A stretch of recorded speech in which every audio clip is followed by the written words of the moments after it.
सुकरात ने कोई पुस्तक नहीं लिखी अपने बारे में या अपने विचारों के बारे में। कुछ उन्होंने स्वयं नहीं लिखा। उन्हीं के दो शिष्यों ज़ेनोफन और प्लेटो, जो कि उनके बहुत महत्वपूर्ण शिष्य रहे, उन्होंने ही सुकरात के बारे में लिखा। उन्हीं की कृतियों से हमें सुकरात के बारे में जानने को भी मिलता है। अब ये अलग बिंदु है या अलग विचार का विषय है कि उनमें कितना सुकरात वास्तविक है और कितना प्लेटो और ज़ेनोफन की नजर से देखा हुआ सुकरात। ये एक विवाद का विषय है। पर जहां तक आप प्लेटो के ग्रंथों को पढ़ेंगे, उनके संवादों को पढ़ेंगे, डायलॉग्स को, तो उनके जो शुरुआती डायलॉग्स हैं, अपोलॉजी, टीडो, क्रीटो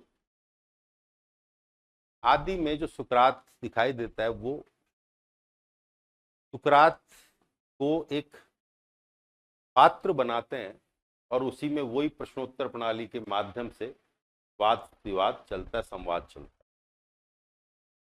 उन्हीं एक ग्रंथों में से एक ग्रंथ है एपोलॉजी। अपोलॉजी जो है, उसी में ये मुकदमे का जिक्र है। अपोलॉजी का ग्रीक में मतलब होता है अपना पक्ष रखना। साधारणतः शब्द से सुन के हमें लगता है जैसे क्षमा मांगना, पर इसका मतलब है अपना पक्ष रखना, अपनी बात रखना। सुकरात ने अपनी बात मानी।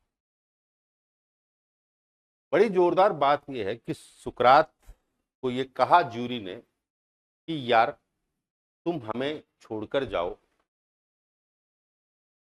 और तुम अपना जीवन बिताओ और अपने काम से काम रखो, इस एथेंस को परेशान मत, हम तुम्हें छोड़ देंगे। सुकरात का जो जवाब था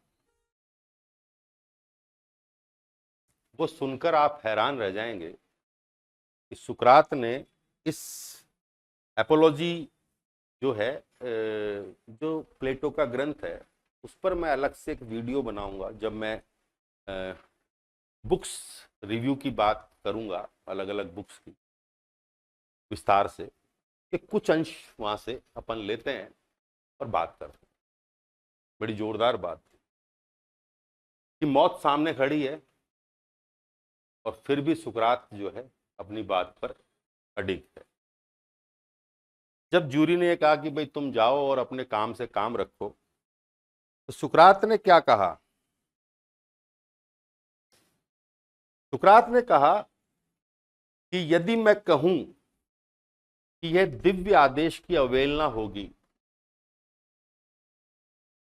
दिव्य आदेश इसका जो डिवाइन कमांड है उसके आदेश की अवहेलना होगी, इसलिए मैं अपने काम से काम नहीं रख सकता। मुझे यह दिव्य आदेश मिला है कि सुकरात तुम उस एथेंस नामक राज्य में जाओ और वहां जाकर इस प्रकार का काम करो।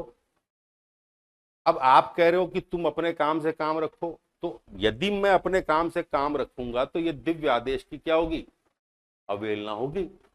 मुझे तो डिवाइन कमांड मिला है, एक देवी है जिसने मुझे यह आदेश दिया है कि तुम जाओ। उन्होंने मुझे कहा है कि तुम सबसे बुद्धिमान व्यक्ति हो, तो तुम जाकर सबको समझाओ।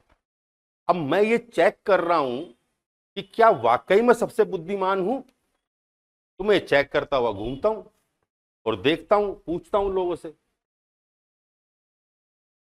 कि क्या वाकई जो डिवाइन आदेश है कि भाई तुम सबसे बुद्धिमान हो, तो मैं उसको देखूं तो सही, क्या वाकई में सबसे बुद्धिमान हूं। मैं तो ये करता रहता हूं। तो मैंने पाया कि वाकई में सबसे बुद्धिमान हूं। तो वो कैसे? कि मुझे कम से कम ये तो पता है कि मुझे कुछ नहीं पता।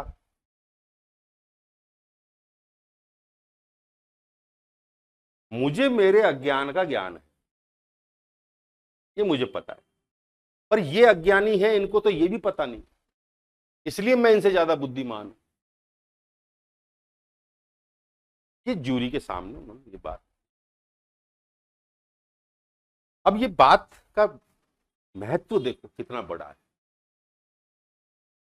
कि जिस आदमी ने ये मान लिया कि मैं ज्ञानी हूं,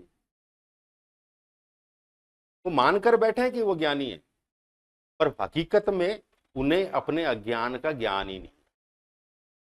और जिससे अपने अज्ञान का ज्ञान नहीं होगा, वो ज्ञान प्राप्ति की ओर कभी भी अग्रसर नहीं होगा। वो तो खिड़की दरवाजे बंद करके बैठा है कि भैया मैं तो अपने आप में पूर्ण हूं, श्रेष्ठ हूं, और मैं ही ज्ञानी हूं, और मैंने जो ज्ञान प्राप्त किया है वो ही ज्ञान ज्ञान है, और वो ही सही ज्ञान है।